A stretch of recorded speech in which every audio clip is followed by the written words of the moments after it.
I got some yakage going on here. Just talking about say you're keeping your toes straight, stay in the natural position, keeping your hand on your hips to stay in natural position, and always using the opposite side. To start with your opposite side, you want to count across what's natural with unnatural. So if you're dominant right, you want to start with your left always. Okay, you've got to start incorporating that non-dominant side to get balance. So always go non-dominant, and then you want to finish. If you start it, finish it. Okay, you might have to include a clock so that you can get your foundation down to under 45 minutes. When you start out, you gotta learn it, and you can't go through halfway knowing it, trying to get it under 30 minutes, 45 minutes. It may take you an hour and a half. If it's taking you an hour and a half, something's going on. Okay, but if you want to learn it to get it within 30 minutes, 45 minutes in that area. Okay, as we've worked on it, it's like you're gonna hit a plateau once that blood and oxygen gets flowing, and you're gonna go off into thought. So if you can keep that thought down to a minimum, it's gonna shave a lot of time off. Okay, if anything, get you a pen and some paper, and then in between sets, you write it down. Okay, you try not to talk. Okay, you can talk, but it's kind of like if you once you realize what it's doing to your respiratory, you'll keep the words to a minimum. Like I say, in between breaks, to write what you're thinking down is very, very productive. Very productive. So I'm in the middle of a flex now, and I'm talking, but yes, I'm being very hypocritical. But I done lost a whole lot of stuff. I had to just get it. One moment. Okay, I had mentioned the reason why you want to stay in your natural positions, because we've been through our natural positions. We're trying to get back. So it's gonna feel awkward to you. Okay, because we've gone off into unnatural positions.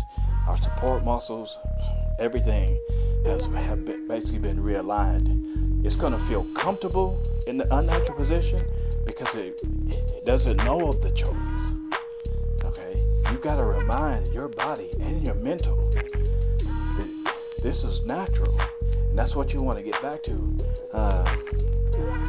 If you can keep your toes straight, hands on your hip, go ahead and just be mindful of these placements, because they're natural. It's where you're going to end up anyway.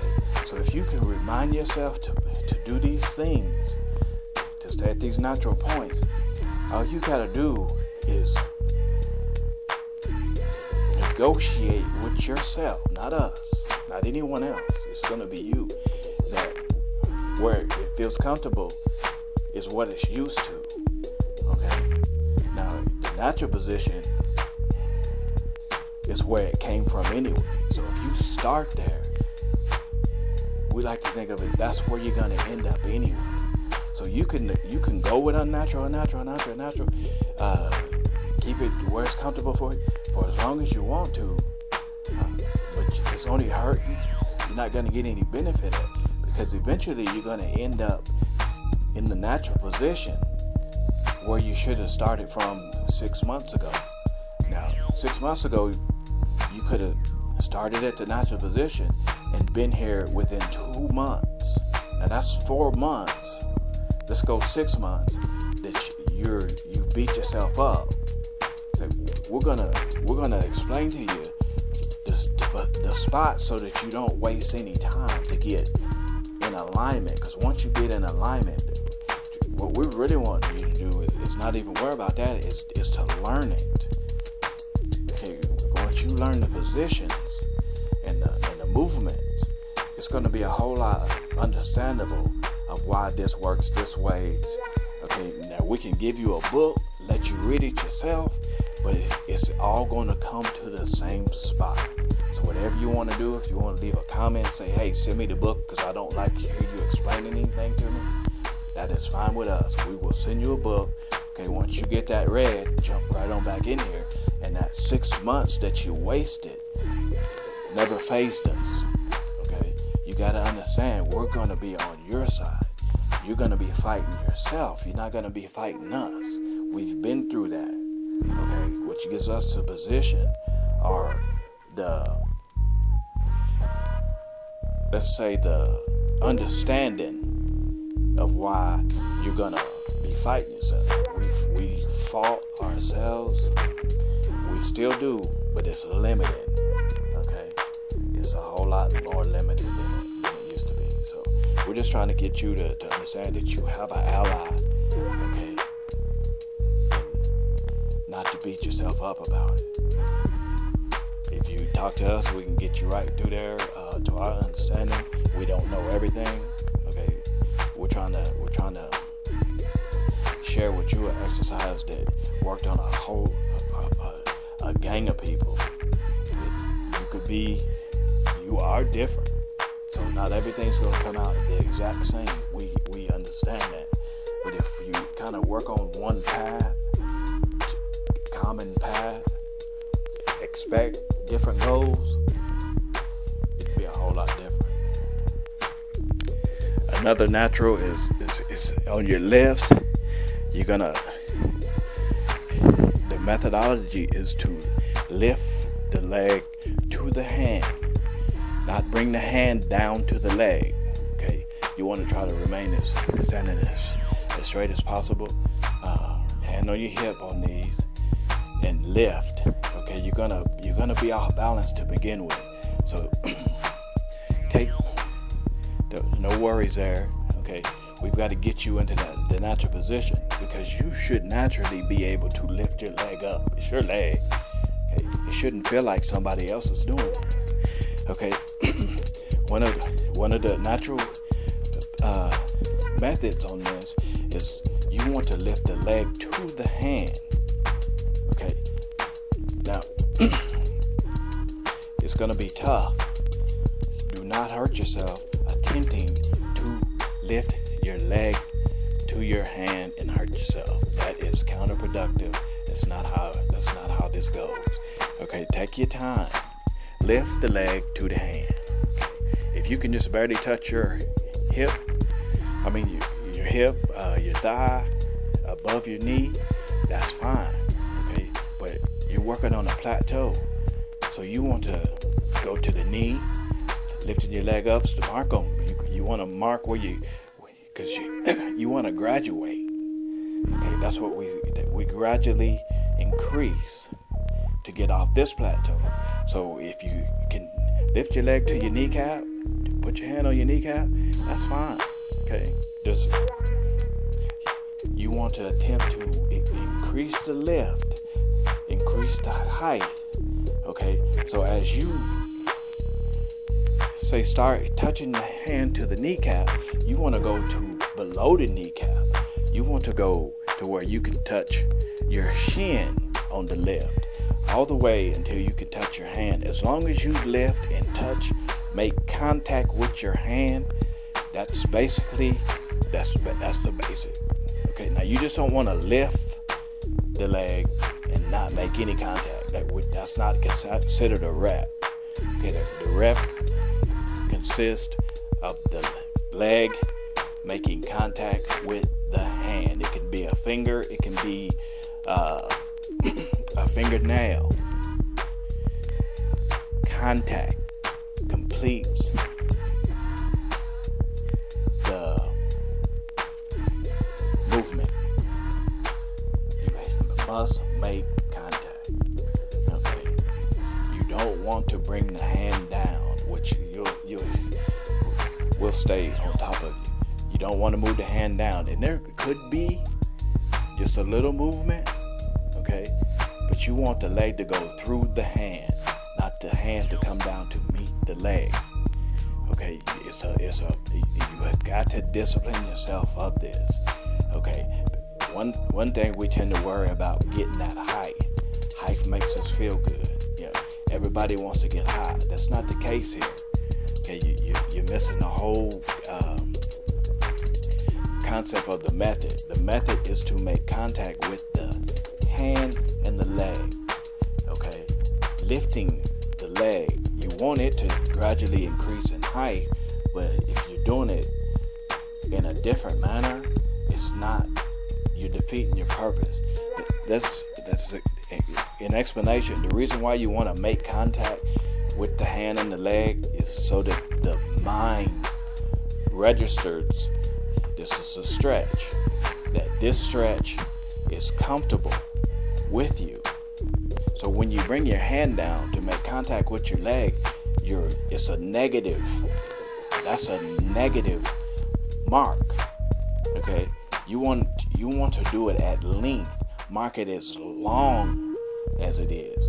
So lifting the leg up to the hand is going to give you a longer area to register mentally. Now, like I say, if you bring the hand down, you're cutting that length. You're cutting yourself half, at least half, by bringing that hand down. So keep in mind that the objective is to lift the leg up, get that length there, because these are dynamic stretching. You're doing little bitty menial, you can't even really feel it, dynamic stretching. Okay, and you got markers like contact, making contact with the hand and the leg, just setting the mental as you do these. Okay, we try to keep the methodology, and that's what we're based on. So we're gonna explain that. We could forget some stuff and tell you the next time you see us on a video, but we want to try to be straightforward with the methodology coming out the gate, so that you're not wasting your time as we attempt to figure out which way this is supposed to go, or it should go. Okay. Make contact. We're starving artists, but we've been sitting on this for over 20 years. Okay, we've enjoyed MentFlexx, the Flexx. Again, we're not MentFlexx until we can get this out. That's all. It's a part of it. We are MentFlexx. I am MentFlexx. Dax MentFlexx. Marsh is MentFlexx. Okay, it's one big happy family. But to get it out, nobody really wanted to share it. But knowing the positives that it brings to our lives, to keep it would be opposite MentFlexx. We wouldn't be MentFlexx. Now, we would rather share the fruits of what it can do for the people that we shared it with. To keep that would be almost evil. We don't want to, knowing how productive and positive this is, we don't want to, that's the opposite of what we stand for. Okay? We stand for life, and if we can make someone else's better, that's what we do. Okay? And to share this it's our mission, it's our purpose. Now, if you do it, we welcome you. If you don't do it, we welcome you. Okay, because that is strictly prerogative. Okay, and we do not object to anybody's decision or choice. Stay with us. With that said, let's see. Count your circles, your rotations. You want to keep an accurate count. I mean, you can count when a circle starts to where it ends. That's one complete rotation. And you want to count those because those are your sets. Okay? And you can navigate the workout by knowing your rotation amount. So that's how you gauge yourself. Okay? Now you need these lessons, because this is also how you graduate. Okay? This is how you put your workouts together. If you do an EMW and you come home, you would like to know what was the rotation.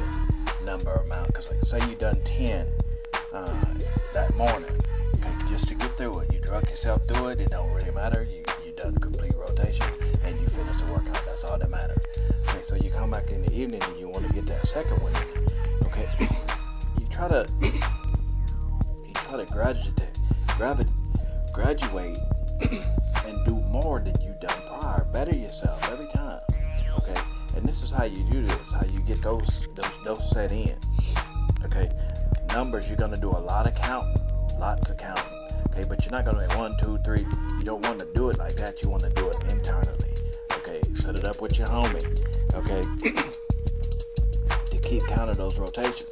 Okay, with this count, it also gives you a basis to go in between your sets. Okay, and it also brings about balance to both sides. Because some of the rotations you're gonna do them together. Okay, that's teamwork. Okay, now as you try to decipher between your non-dominant and your dominant side, you're gonna find out that your dominant side can do 10, 20, 70 more times more than your non-dominant side. Okay, this numbers, since this is off, we've got a balanced side. That's why we incorporate the non-dominant side. So it's getting at least the same amount as the dominant side. Okay, we got to bring it back into the middle mind frame to start working with us instead of against it. So you want to be very mindful of trying to do that non-dominant side first. Okay, same amount you can do. It is possible to do more on your non-dominant side just to get it incorporated, but it'd be defeating the purpose.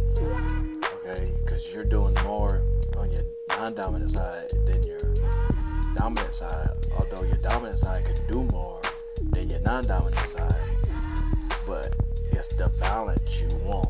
So if you're doing 30 on your left side and only 15 on your right side, and your right side's dominant, by the time that balance comes through,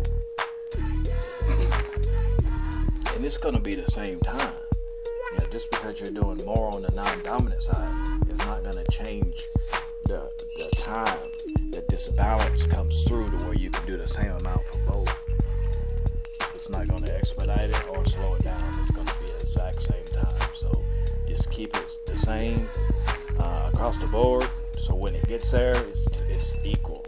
You want it to be equal all the way across the board. So instead of getting to it, well, you're gonna get to it at the same time. So you're gonna get to a point where, say, your left is, you could do more than your non-dominant. Your non-dominant can do more than your right. You missed the whole balance thing.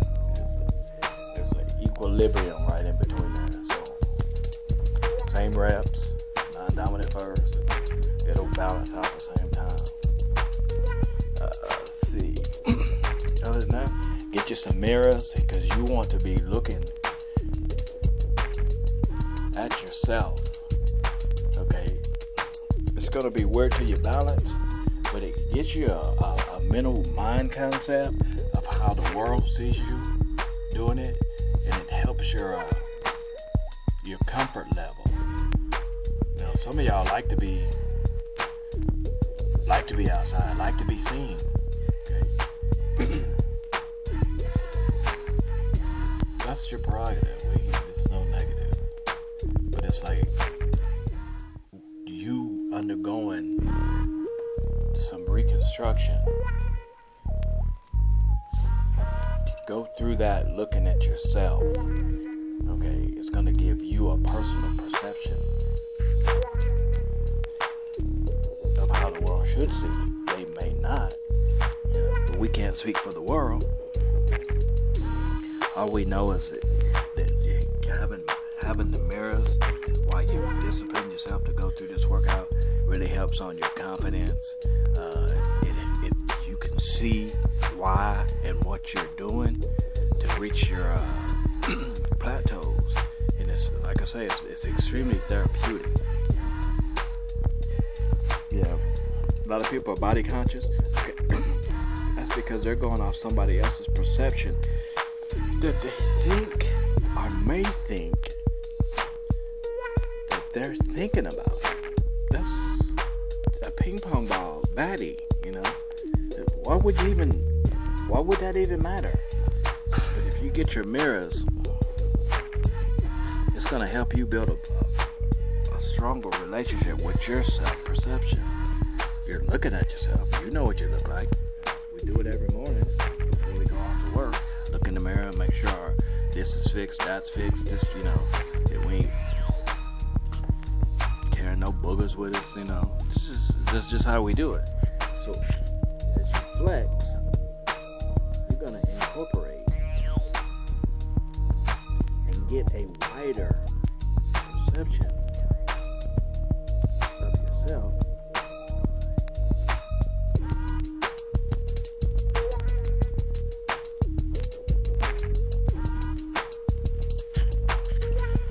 And I cannot begin to explain what it does to confidence. Because it's like this. We're about to implement 2 workouts in your daily routine, your daily schedule. 2 complete workouts. Bam, bam. I don't know how you feel after you finish prior workouts, but it's comforting to know. You know, it's makes you feel confident. Being healthy, feeling healthy makes you feel extremely confident. So we're about to set off 2 workouts in one day. Now, again, if we could ship the confidence to you, man, we'd have warehouses full of it. But you're about to crack open nothing but confidence twice a day. Bam, bam, 2 workouts. You're gonna be thrilled to find out what an accomplishment one of them is. Okay, once you learn it, we call it graduate. You hear that quite a bit because we use it. That's what you're doing. You're going from a plateau to another plateau. Okay, always a different journey. Never the same. Okay, but you're about to just blast confidence into yourself, about yourself, around you. Bam, bam, bam. Confident, confident, confident. Okay, once you learn how the flex goes through and you can do it to bring it to a dance mode, man, ain't nobody gonna be able to say anything to you. They are not, because it's that powerful on the confidence building. It is truly a blessing. And like I say, you know, we've experienced this. We know how it is to not want to share it, because you don't really want. That's you. That's a wonderful feeling. Yeah. It's very wonderful. Hindsight being 2020, why would you not want to share that? Why would you not? It's the most beautiful thing you could do for somebody. Now, to fight somebody to do it? No.